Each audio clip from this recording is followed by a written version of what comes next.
Alors dès mon arrivée, ma relation avec les clientes, etc. s'est faite assez facilement, assez naturellement. C'est vrai que j'adore le contact avec les gens. Mes deux parents sont dans le commerce, donc j'ai toujours été là-dedans. Et les clientes ont été adorables, m'ont accueillie très gentiment et ça s'est fait très naturellement. J'ai choisi l'esthétique parce que ça me passionne depuis toute petite. Ma maman adore ça également, a toujours été à faire ses ongles. Je l'ai toujours accompagnée chez l'esthéticienne et c'est quelque chose qui m'a toujours attirée, toujours passionnée. Le contact avec les clients, le bien-être, j'adore ça. Quand on a une Clara, ça va très vite à former puisqu'elle est très réceptive, très douée, il faut le dire. Donc elle apprend très vite, mais après tout dépend des apprentis, c'est jamais pareil. Pour être une bonne esthéticienne, nous avons besoin d'être patiente, minutieuse, bonne vendeuse et bonne praticienne, discrète mais pas trop. Alors on a beaucoup essayé de me dissuader de cette voie à cause de mes résultats scolaires.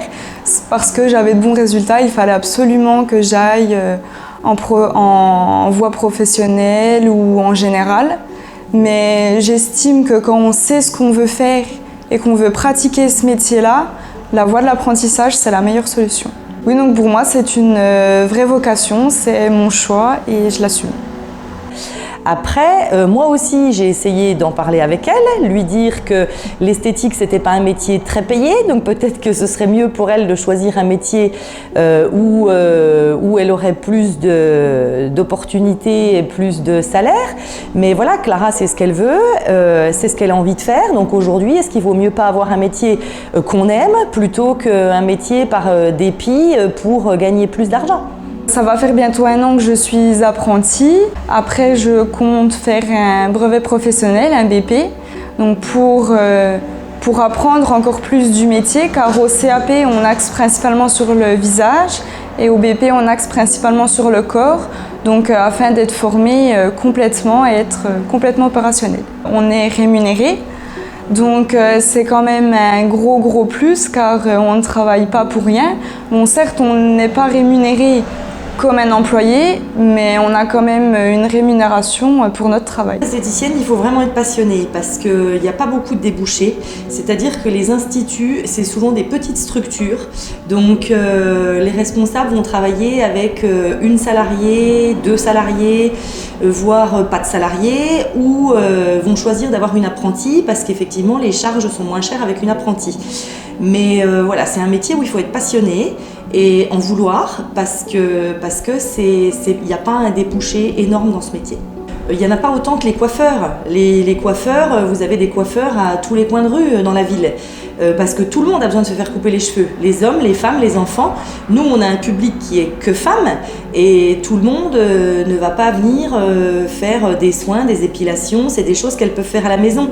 Donc aujourd'hui, on a quand même de plus en plus de femmes qui veulent se détendre, mais c'est encore pas une majorité. Du fait qu'on soit en cabine avec elles, toutes seules, elles nous confient beaucoup de choses.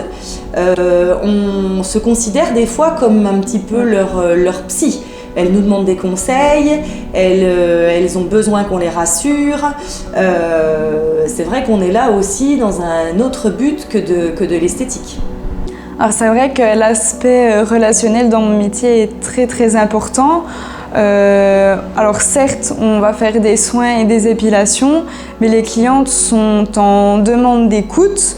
On est là pour les écouter, pour parler avec elles de tout et de rien, de ce qu'elles ont envie de nous dire, et c'est quelque chose qu'elles apprécient énormément. Alors c'est très courant que des clientes viennent par exemple en épilation sourcils, elles veulent les sourcils à la Kardashian ou des choses comme ça.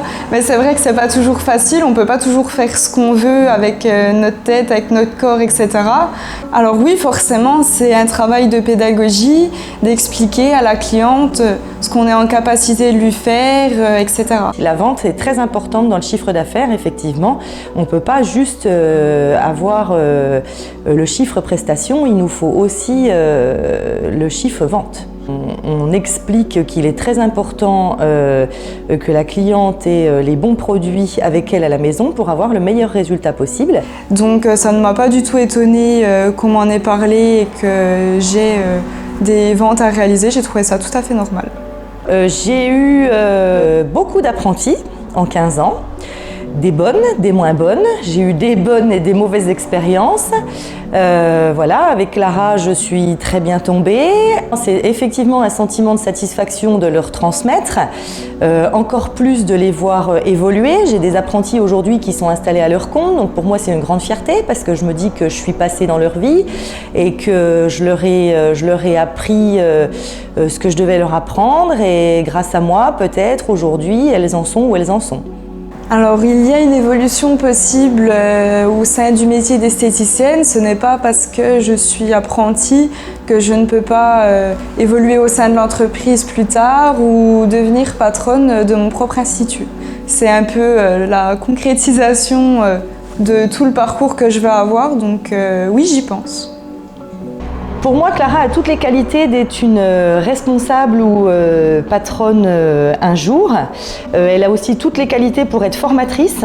Les marques sont toujours à la recherche de bonnes formatrices et Clara est très technique, très minutieuse, très organisée. Donc je pense que les marques aussi seraient contentes d'avoir Clara dans leurs équipes.